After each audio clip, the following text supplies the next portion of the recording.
সংসদ নির্বাচন আমরা আশা করতেছি এবং আপনারা বারবার ইতিমধ্যে জেনেছেন যে আমাদের প্রধান উপদেষ্টা সহ প্রায় দায়িত্বশীল সকলেই বলেছেন যে ডিসেম্বরের মধ্যেই সংসদ নির্বাচন হবে। কাজে নির্বাচন কমিশন বর্তমানে আমাদের মেইন ফোকাস এখন নির্বাচন, সংসদ নির্বাচন। স্থানীয় নির্বাচনের কথা আমরা এই মুহূর্তে চিন্তা ভাবনা করতেছি না।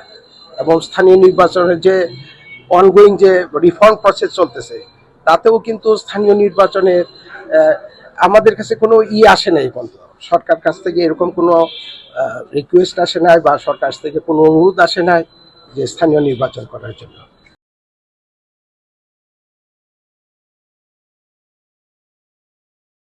স্থানীয় নির্বাচন করতে প্রায় বিভিন্ন ধাপে ধাপে করতে হয়, এটা প্রায় 1 বছর সময় লেগে যায়।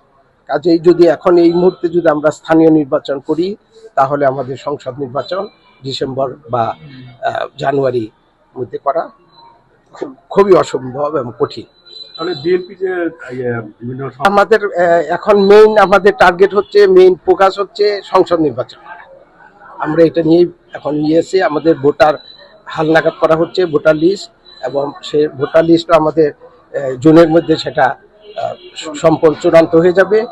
কাজেই জুনের পরে যদি ডিসেম্বরে করতে হয় তাহলে আমাদেরকে অক্টোবরের নভেম্বরের মধ্যে আমাদের শিডিউল ঘোষণা করতে হয়।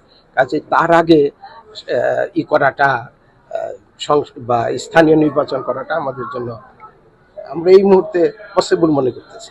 আইন শৃঙ্খলা পরিবেশ দিক থেকে আপনাদের আমরা আশা করি যে আইন শৃঙ্খলা পরিবেশ ডে বাই ডে ভালো হচ্ছে, এবং এখানেও আমি আমাদের অফিসার ইনচার্জ সাথে আলাপ করলাম, তারা সবাই বলেছেন যে ডে বাই ডে উন্নত হচ্ছে, এবং আমরা আশা করি যে আইন শৃঙ্খলা পরিস্থিতিও স্বাভাবিক হয়ে যাবে।